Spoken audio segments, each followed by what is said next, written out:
Merci d'avoir répondu présent à cette invitation. Dans cette première table ronde, on a donc pas du tout parlé ou très peu parlé du contrat unique ou de la nécessité de changer le code du travail en la matière ou le CDI, et on a beaucoup plus parlé de la nécessité d'inventer des nouvelles formes un nouveau statut ou des nouvelles formes d'emploi qui rapprochent l'indépendant finalement assez dépendant et le salarié qui cherche à se libérer. Est-ce que à Force Ouvrière, est-ce que vous considérez que cette question d'une meilleure passerelle entre le freelance et le salarié, est-ce qu'il y a quelque chose à inventer? Est-ce que vous y êtes prêt ou est-ce qu'on est très loin de ce sujet ou en tout cas de sa résolution?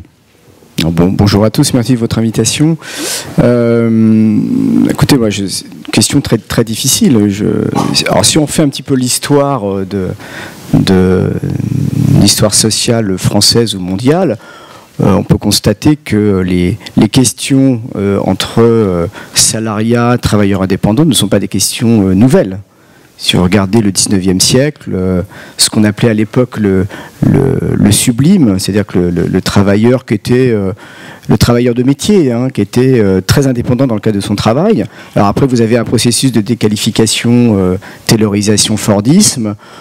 Si vous regardez le code du travail, même si il est très lourd et qu'on a des tendinites en le portant, vous regardez un certain nombre le code du travail, enfin tout le rôle de l'État législateur, des partenaires sociaux, de la jurisprudence a été de faire en sorte que les zones grises du travail, c'est des gens qui ne sont pas salariés mais qui ne sont pas totalement indépendants, eh bien on leur apporte la protection du droit du travail. Ça a été le grand rôle de la jurisprudence, le grand rôle du droit du travail.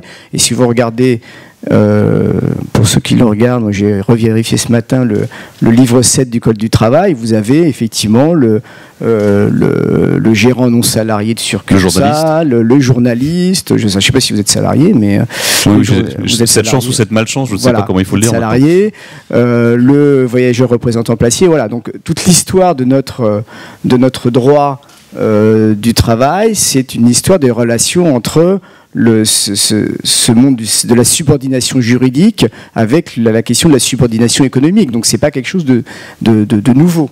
C'est pas quelque chose de nouveau. Tout en sachant que le parti pris a été de dire on va faire en sorte d'amener l'ensemble des travailleurs à la protection du salariat. C'est le grand courant du XXe siècle.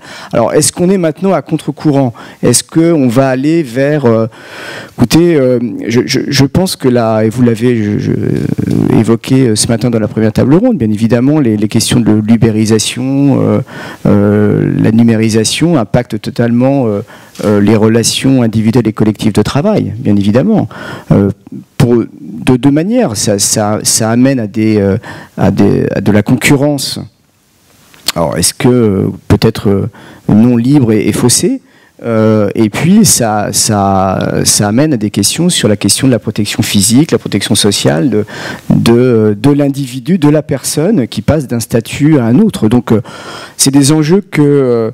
alors, très rapidement sur la question du contrat unique, par rapport à ce que disait votre prédécesseur qui était là, le contrat unique, d'une part, ça existe nulle part au monde, d'une part, je ne suis pas sûr qu'il y ait que les organisations syndicales qui soient contre. Pour discuter beaucoup, les organisations patronales, elles sont contre. Voilà. Alors après, est-ce que c'est... Voilà, bon, c'était simplement pour mettre qu'il n'y a pas que les méchants syndicats qui sont réactionnaires et qui sont contre tout. Je pense qu'il y a des organisations patronales. Les organisations patronales ne sont contre actuellement le contrat unique. Il n'y a pas au monde, vous ne trouverez pas un exemple de contrat unique dans les relations de travail, ça n'existe pas. Est-ce que les partenaires sociaux, et notamment à Force Ouvrière, est-ce que vous considérez que l'évolution du monde du travail et notamment la numérisation, est-ce qu'elle vous oblige, est-ce qu'elle va obliger les partenaires sociaux, les syndicats comme le patronat, à inventer de nouvelles formes de relations au travail et donc de réinventer un grand chantier qu'on ouvrira demain ou plus tard?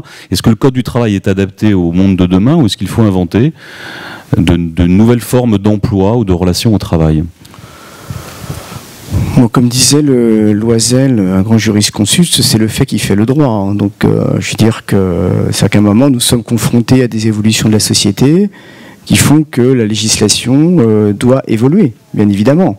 Donc, le Code du travail que vous connaissez de 1980, c'est pas le Code du travail de 2015 quand même. Je veux dire, il a considérablement évolué. C'est pas la sortie des usines Lumière en 1895. Voilà, on sort pas tous avec notre fiche. Voilà, donc bien évidemment le droit du travail, moi je parle plus du droit du travail que le code du travail, parce que le droit du travail c'est pas que le code du travail,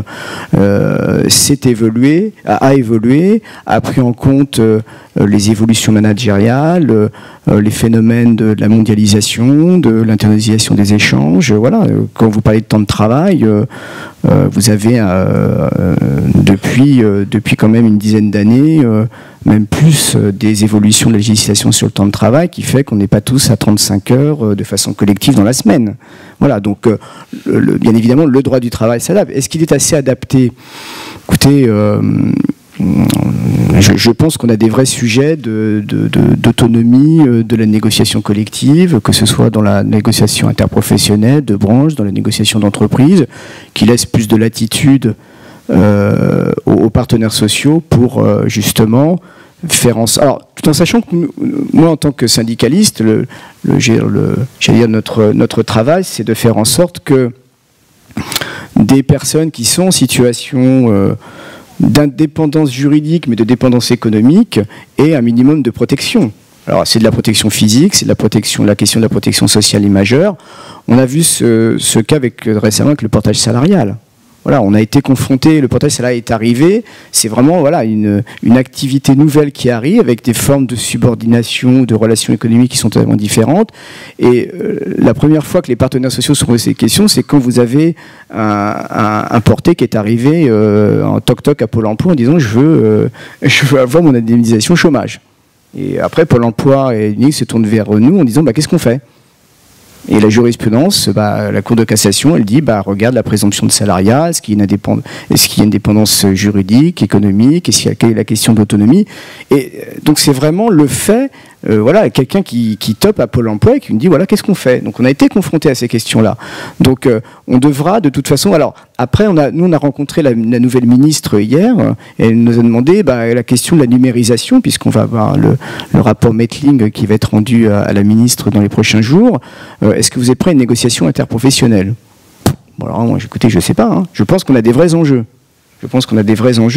De là à partir dans des grandes envolées sur la négociation interprofessionnelle, je ne sais pas. Je pense qu'il y aura besoin de cadrage sur la question de ces relations salariat-indépendance, de la question pour les salariés, de la question du droit à la déconnexion, même s'il y a déjà beaucoup d'accords d'entreprise qui ont déjà, notamment dans les grandes entreprises, qui ont déjà travaillé sur ces questions-là. Mais c'est des sujets de toute façon qu'on devra aborder. Est-ce que c'est des négociations interprofessionnelles ou pas ? Je ne suis pas sûr que ça soit un champ de la négociation interpro, sauf faire du cadrage, et puis après laisser les branches et les entreprises s'adapter à leur configuration propre. Vous avez parlé du portage salarial, qui est donc une tentative de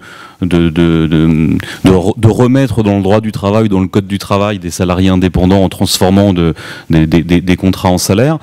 Est-ce que les syndicats vont avoir à représenter et à s'intéresser à tous ces freelances, ces auto-entrepreneurs qui ne sont pas dans le champ du salariat, que globalement les syndicats représentent mal, mais qui sont des formes d'emploi qui, se développent et que, deux, vous aurez peut-être à encadrer, à représenter. Est-ce que vous êtes prêts ? Est-ce que Force ouvrière considère que hors du salariat, il y a une place pour la syndicalisation à Force ouvrière et en tout cas par la représentation de ces gens chez vous ? D'une part, pour l'instant, on ne peut pas. Je veux dire, pour être syndiqué dans une action syndicale, il faut avoir le statut de salarié. Voilà. On a essayé, par exemple, vous avez le bon exemple des demandeurs d'emploi. Très compliqué de syndiquer des demandeurs d'emploi parce que par nature, ce sont des gens isolés. Voilà. Après, moi, je considère qu'on a un vrai enjeu sur cette question je pense que ça va nous confronter à la question de la syndicalisation de personnes qui effectivement ne sont pas dans le statut classique entre guillemets du salarié, bien évidemment. Je suis pas sûr qu'on ait vraiment réfléchi à cette question, mais j'en profite pour dire que nous allons y réfléchir. Donc, je pense que c'est un vrai sujet. Il y a une question, il faut surtout inventer de nouveaux syndicats, voilà, de quelques réactions forcément un peu. Oui, il faut de nouveaux patrons aussi, je pense. Voilà. Je veux dire, pour dialoguer, il faut être deux, quoi. Donc écoutez, que je dise, oui, peut-être. Je sais pas. Mais donc représenter des salariés des travailleurs qui ne soient pas salariés, c'est une question en tout cas qui est posée au monde syndical. Mais bien sûr qu'elle est posée au monde syndical. Alors, d'une part, moi, au-delà du monde syndical, la question de la représentation collective. Voilà. Alors, du syndicat, ça se fait par le syndicat, peut-être qu'un jour il y aura autre chose, je ne sais pas, les syndicats ne sont pas éternels. Je considère qu'il y aura toujours besoin d'une représentation collective, que les gens parfois peuvent se regrouper pour mettre en commun des intérêts particuliers. Voilà. Bon, donc la question de la représentation collective, elle est toujours elle est présente, c'est hic et nunc, c'est ici et maintenant, voilà. Et elle sera dans le futur présente. On a toujours besoin de la représentation collective. Peut-être qu'on sera tous dans un mode on sera tous entrepreneurs, voilà. Mais je pense que regarder la situation au-delà de la question salariale, tous les groupements. Les agriculteurs ont leur représentation collective. J'ai vu que ce matin il y avait les buralistes. Voilà, donc il y a des formes de représentation collective. Donc je considère qu'il y aura toujours besoin d'une représentation collective. Voilà. À partir de là, nous, ce qui nous intéresse, effectivement, la question du portage salarial s'est posée puisque c'est nous qui avons posé la question gentiment au Conseil constitutionnel. C'est-à-dire que c'est la répartition entre qu'est-ce que peut faire, alors, on anticipe un peu sur un autre sujet, mais qu'est-ce que peut faire la loi, qu'est-ce que peuvent faire les partenaires sociaux, voilà. C'est le sujet du débat d'après, mais donc, on peut nous, on avait considéré à l'époque qu'il appartient au regard de la Constitution que le législateur s'intéresse à la question de la création d'un contrat de travail ou d'une relation de travail triangulaire particulière, plutôt que de la confier dans un chapitre du Code du travail au travail temporaire, alors qu'on est dans des cas de relations qui sont des zones grises. Donc voilà, je ne réponds pas forcément à votre question, mais je pense que c'est un vrai sujet pour nous.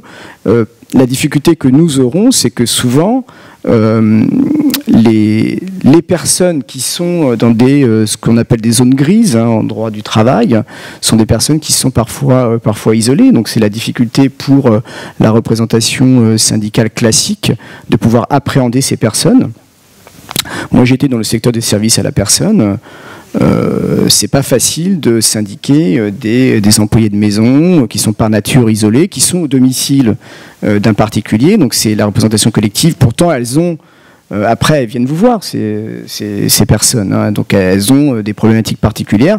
C'est pas simple non plus. Donc je pense qu'on est confronté aussi à l'isolement de ces personnes, qui fait qu'en termes de représentation collective, ça peut être compliqué, mais c'est une question qu'on devra de toute façon se poser. Donc l'élargissement au-delà de la sphère classique du salariat. J'aurais une réponse, une interpellation. Il existe bien des syndicats de cadres dirigeants alors qu'ils ont un contrat spécifique.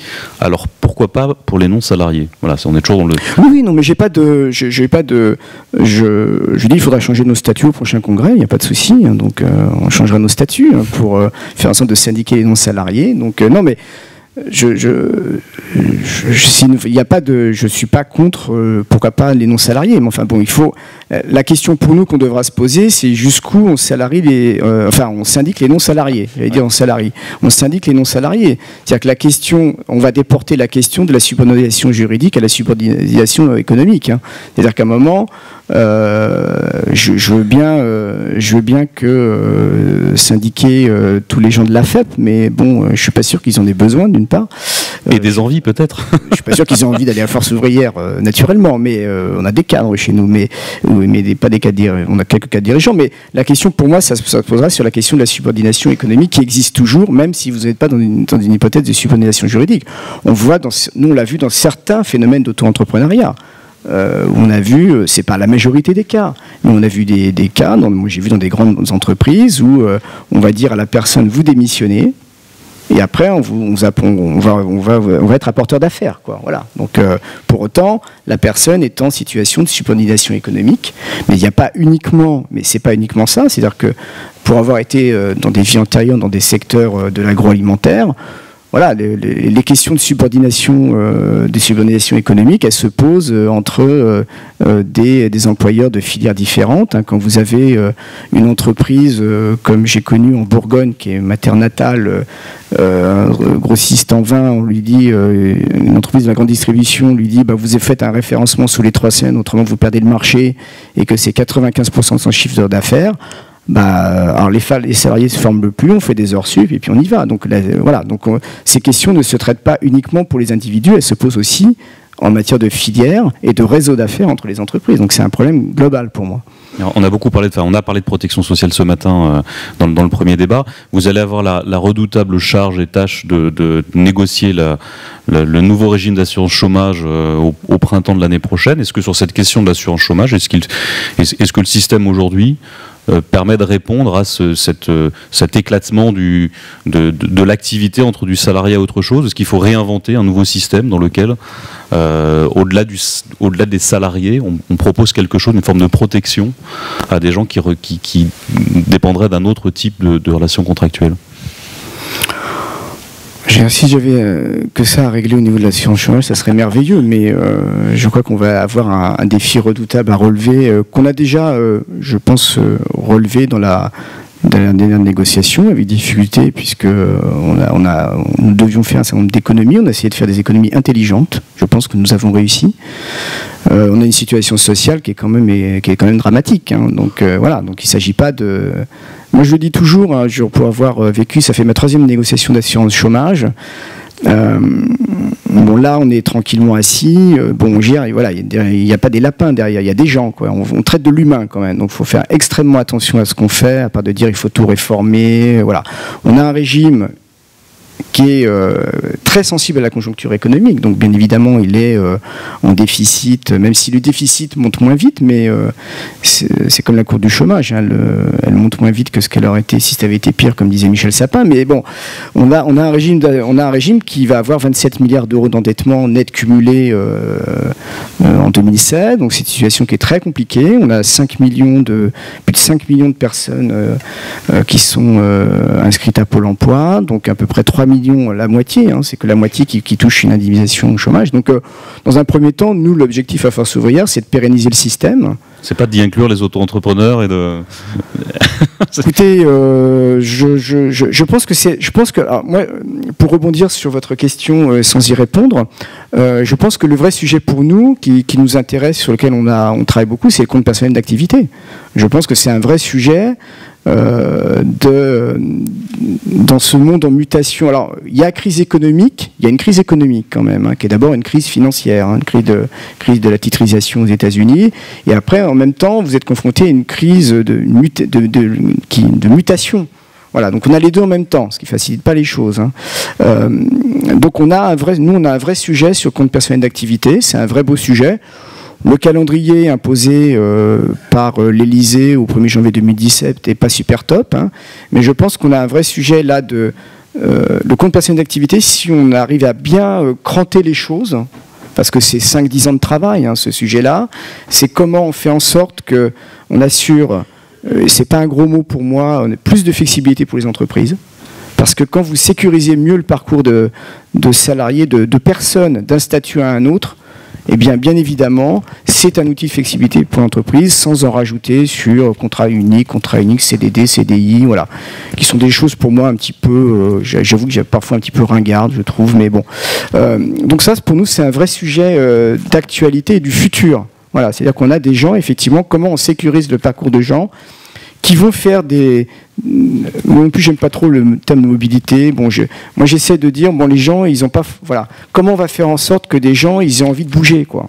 Voilà. Et donc, à un moment, on doit sécuriser les gens dans leur parcours par le biais de la protection sociale, par le biais de la formation professionnelle, et voilà. Donc, on a des vrais sujets là-dessus. Donc, on a un vrai enjeu sur... comment on rend des droits fongibles, un petit peu. Voilà, je vais pouvoir utiliser un peu de... L'assurance chômage peut être un élément du compte personnel d'activité à un moment, hein. C'est-à-dire que j'ai potentiellement une indemnisation du chômage, c'est en moyenne à peu près 1 000 euros en France, et on peut dire à un demandeur d'emploi, est-ce que vous voulez utiliser un peu plus monétiser un petit peu plus sur une action de formation, en complément d'une action de Pôle emploi ou de la région, etc. Donc on a des vrais sujets de complémentarité qui vont casser les statuts. Ça va être... mais je pense pour le bien de la personne et pour l'intérêt de l'entreprise, parce que je pense que là, on aura un sujet de mobilité choisie beaucoup plus... Ça sera plus fluide. Par contre, c'est un vrai travail de 5-10 ans. 5-10 ans. Donc c'est pas du 1er janvier 2017. Et vous me disiez, quand on avait préparé ces débats, que derrière toutes ces questions, il y a des questions de logement, de fiscalité, et notamment vous disiez parce que j'ai une réaction sur la formation professionnelle, il faut aussi que la fiscalité tienne compte, notamment sur les questions de co-investissement. Je pense que vous pouvez peut-être nous dire un mot sur ça. Je dis simplement que la question du marché du travail, mais vous l'avez évoqué dans votre première table ronde, n'a aucun sens si réformer le marché du travail, si on ne réforme pas les politiques des logements, les politiques fiscales, ça ne marchera pas. C'est-à-dire que vous ne pouvez pas dire aux gens, écoutez, allez, on va quelque part flexibiliser le marché du travail la réalité de ce que nous connaissons dans les pays industriels, c'est quand même plus de précarité. Si vous regardez les études sur la transition professionnelle, les grandes caractéristiques de la transition professionnelle en France et en Europe, c'est le passage d'un statut de contrat à durée indéterminée vers des statuts de précaires ou le non-emploi. C'est quand même la grande caractéristique. Donc c'est comment on arrive à changer ça. Sur les études du Conseil d'orientation pour l'emploi ou des études de France Stratégie, c'est quand même très caractéristique de notre marché du travail. Donc le débat pour nous, il est, je ne me rappelle plus de la question que vous m'avez posée d'ailleurs, je parle. Du co-investissement. Voilà, donc la question de la formation professionnelle, je pense qu'on a fait une belle réforme. Accord que nous avons signé, et nous on a beaucoup travaillé sur ces questions, le compte personnel formation. On a libéré quelque part les entreprises de leurs obligations fiscales du 0,9, là, qui avait du sens. Moi, je crois que ça a eu un sens parce que ça a permis de faire en sorte que les salariés se forment. Après, ça n'avait plus l'impact que ça avait précédemment, puisque les entreprises sont au-delà de 0,9, donc pour nous, ça n'avait plus d'intérêt. Donc, par contre, je pense que le compte personnel de formation, c'est un outil de choix pour l'individu. Après, sur la formation professionnelle, on peut imaginer aller plus loin. Notamment, vous avez des exemples dans les pays nordiques, notamment en Suède et au Danemark, où ils ont des mécanismes, et ça va de pair pour moi avec le compte personnel d'activité, des mécanismes de reconversion. On vous couplez une indemnisation chômage qui est très forte, c'est-à-dire que vous êtes bien indemnisé, par exemple au Danemark, avec des contraintes qui sont plus fortes, mais avec des capacités de reconversion professionnelle avec des formations qualifiantes qui sont beaucoup plus importantes qu'en France. Donc par contre, ça coûte cher. La fiscalité, effectivement. Et donc, notamment, c'est un système qui est très fiscalisé. Ça ne se fait pas par la cotisation, mais ça se fait souvent par la fiscalité. Donc je pense qu'on a un vrai sujet, nous, là-dessus. Alors, il faut laisser le compte personnel de formation se mettre en œuvre. C'est plusieurs années. C'est un vrai beau dispositif pour autonomiser, je pense, le salarié dans ses choix. Moi, je considère que le salarié, il a des choses à dire sur son travail. Et je pense que le compte personnel de formation, c'est un des moyens qui permet au salarié, avec le chef d'entreprise, de co-construire des choses. Donc après, on a un vrai sujet de mise en œuvre, d'acculturation de ce nouveau dispositif. C'est un vrai changement organisationnel pour les entreprises et pour les salariés et pour les représentants que nous sommes, pour faire en sorte que ça marche. Mais je pense que ça ira de pair, donc aller beaucoup plus loin en matière de formation professionnelle et aller beaucoup plus loin sur des formations qualifiantes, parce qu'avec 150 heures, j'avais un député qui m'avait dit, à l'époque du projet de loi, il m'avait dit, mais 150 heures, c'est pas assez. Et je lui avais dit, c'était Madame Ibora, qui est une spécialiste des questions sociologiques, mais moi, si j'avais été tout seul en négociation, moi, j'aurais mis 1000 heures. Mais bon, le problème, c'est que j'avais des gens en face de moi. Donc voilà, donc on a un socle de 150 heures. On a des abonnements complémentaires et voilà, formation qualifiante, c'est beaucoup plus long, mais je pense que ça, voilà, moi je mets ça avec le compte personnel d'activité, ça sera un vrai sujet. Et comme je vous le disais, la question de la réforme du marché du travail, ça va de pair avec une réforme de la fiscalité, du logement, vous l'avez dit. Quand des gens sont précaires, ils peuvent pas avoir des crédits à la banque, ils ont du mal à se loger, voilà. Donc on a un vrai sujet, on a des sujets de politique d'accueil en matière pour les collectivités territoriales, voilà. C'est un vrai sujet global, la question du marché du travail. Autrement, le risque majeur, si vous ne faites qu'une réforme du marché du travail et que vous n'appréhendez pas ça de façon globale, eh bien, on aura un système à l'allemande, qui est un système très compétitif, mais c'est quand même un système dual, où vous avez une partie des salariés allemands qui sont pauvres, avec une accentuation très très forte de l'inégalité homme-femme et une augmentation de la pauvreté qui est incroyable en Allemagne. Donc c'est pas le modèle que nous voulons. Je pense qu'on peut avoir un autre modèle, mais ça il faut le construire ensemble. Et pour terminer, parce que on m'a dit de faire la jointure avec votre nouvel talon, ça implique que le dialogue social, on se respecte l'un l'autre et voilà. Et donc c'est pas le modèle de l'Institut Montaigne qui est le dialogue social à mes conditions, avec qui je veux et quand je veux. Ça c'est pour mettre un peu d'ambiance et lancer la prochaine table ronde. Merci Stéphane Lardy. Merci.